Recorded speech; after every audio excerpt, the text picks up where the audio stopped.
दोस्तों, मैं अभी नया क्रिएटर हूं और मैं अभी YouTube पर आया हूं और आप लोग मुझे बताएं कि मेरी वीडियोस में क्या कमी रह रही है। म्यूजिक से लेकर फोटो या वॉइस जो भी कमी है मुझे बताएं, मैं उसको ठीक करूं।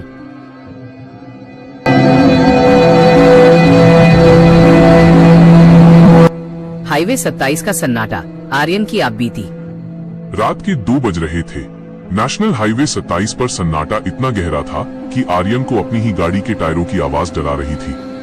आर्यन अपनी स्कॉर्पियो से मुंबई से दिल्ली की एक लंबी यात्रा पर था। वो थक चुका था, उसकी आंखें नींद से भारी हो रही थी, लेकिन घर पहुंचने की जल्दी में वो रुकना नहीं चाहता था। उसने खिड़की का शीशा थोड़ा नीचे किया ताकि ठंडी हवा के झोंके उसे जगाए रखें। बाहर घना अंधेरा था और सड़क के दोनों ओर पुराने पेड़ों की कतारें थीं जो हेडलाइट की रोशनी में किसी दानव जैसी लग रही थी। अचानक हेडलाइट की रोशनी सड़क के किनारे खड़े एक साए पर पड़ी। एक आदमी जिसने सफेद कमीज और भूरे रंग की पैंट पहनी थी, हाथ हिलाकर लिफ्ट मांग रहा था। आर्यन ने पहले सोचा कि इतनी रात को रुकना ठीक नहीं होगा, पर फिर उसे लगा कि शायद किसी की गाड़ी खराब हो गई हो और उसे मदद की जरूरत हो। उसने गाड़ी धीमी की और उस आदमी के पास जाकर रोक दी। वो आदमी चुपचाप पीछे का दरवाजा खोलकर बैठ गया। आर्यन ने शीशे में उसकी तरफ देखा। उसका चेहरा अजीब तरह से पीला था, जैसे शरीर में खून की एक बूंद भी न बची हो। उसकी आंखें गड्ढों में धसी हुई थीं और वो बिना पलक झपकाए सामने देख रहा था। आर्यन ने पूछा, भाई साहब, कहाँ जाना है आपको? इस वक्त यहाँ कोई और सवारी मिलना मुश्किल है।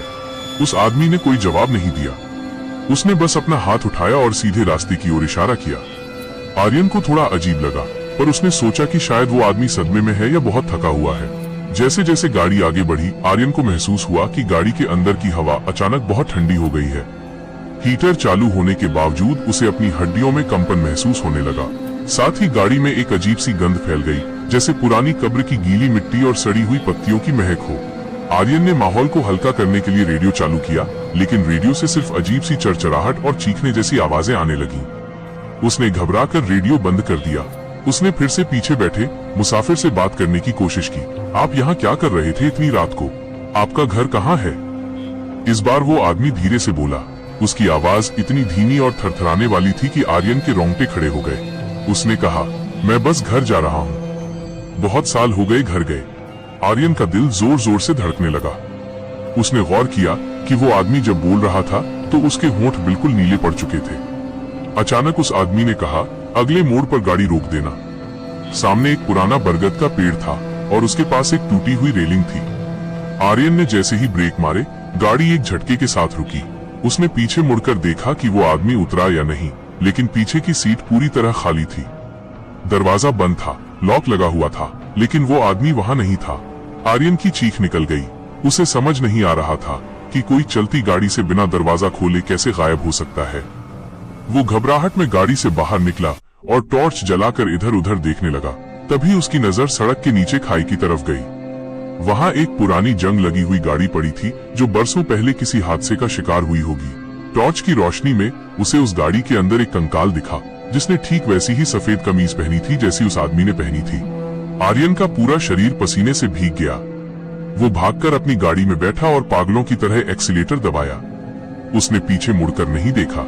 जैसे ही वो कुछ किलोमीटर आगे पहुंचा, उसे शीशे में वही आदमी सड़क के बीचों बीच खड़ा दिखाई दिया। वो मुस्कुरा रहा था, एक ऐसी मुस्कान जिसने आर्यन की रूह कंपा दी। आर्यन ने गाड़ी की रफ्तार 140 तक पहुंचा दी और तब तक नहीं रुका जब तक सूरज की पहली किरण नहीं दिखाई दी। वो सुबह एक सुरक्षित जगह पहुंचा। लेकिन उस रात का खौफ उसके दिमाग से कभी नहीं निकला। आज भी जब वो किसी सुनसान सड़क पर किसी को अकेला खड़ा देखता है तो उसकी रूह कांप जाती है। वो समझ चुका था कि हाईवे 27 पर हर मुसाफिर जिंदा नहीं होता।